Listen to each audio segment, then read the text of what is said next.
കഴിഞ്ഞ 2.5 വർഷമായി നേരിടുന്ന ദുരവസ്ഥയുടെയും നീതികേടിന്റെയും തെളിവുകളുമായി സുമയ്യ ഇന്ന് മെഡിക്കൽ ബോർഡിന് മുന്നിലെത്തും.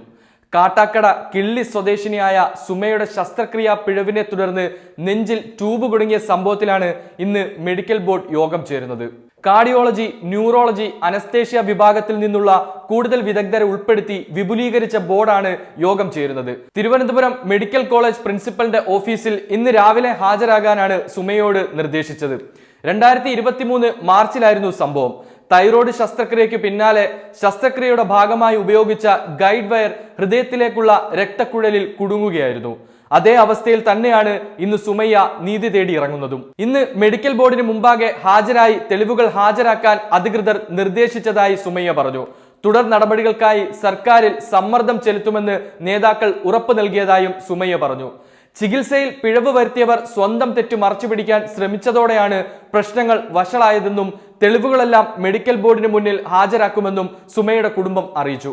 നിലവിൽ ശ്വാസതടസ്സം ഉൾപ്പെടെയുള്ള വലിയ ആരോഗ്യ പ്രശ്നങ്ങൾ താൻ നേരിടുന്നുണ്ടെന്ന് സുമയ്യ പറഞ്ഞു. തുടർ ചികിത്സയ്ക്ക് പണമില്ലെന്ന് പറഞ്ഞപ്പോൾ ജനറൽ ആശുപത്രിയിൽ ശസ്ത്രക്രിയ ചെയ്ത ഡോക്ടർ സാമ്പത്തിക സഹായം നൽകിയിരുന്നതായും ഗൂഗിൾ പേ വഴിയാണ് പണം നൽകിയതെന്നും സുമയ്യ വെളിപ്പെടുത്തി. അതിന്റെ സ്ക്രീൻഷോട്ടും പുറത്തുവിട്ടിരുന്നു. എന്നാൽ ചികിത്സയിൽ പിഴവുണ്ടായെന്ന വിവരം മറച്ചുവെച്ചു. കഴിഞ്ഞ ദിവസം പ്രതിപക്ഷ നേതാവ് VD സതീശനെയും കോൺഗ്രസ് നേതാവ് രമേശ് ചെന്നിത്തലയെയും സുമയ്യയും കുടുംബവും സന്ദർശിച്ചിരുന്നു.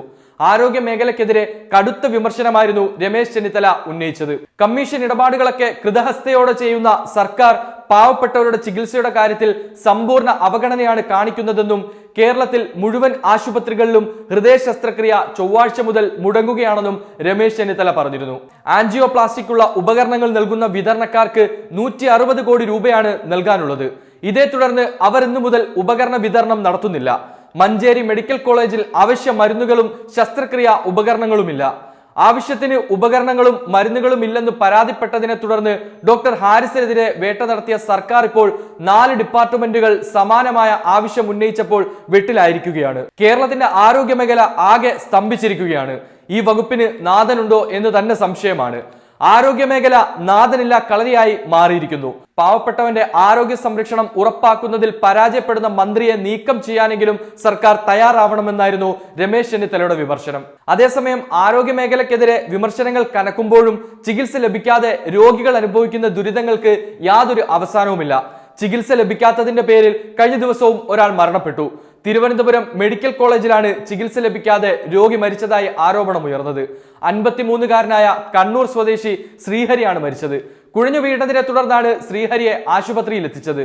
എന്നാൽ ആശുപത്രി ജീവനക്കാർ തിരിഞ്ഞുപോലും നോക്കിയില്ലെന്നാണ് പരാതി.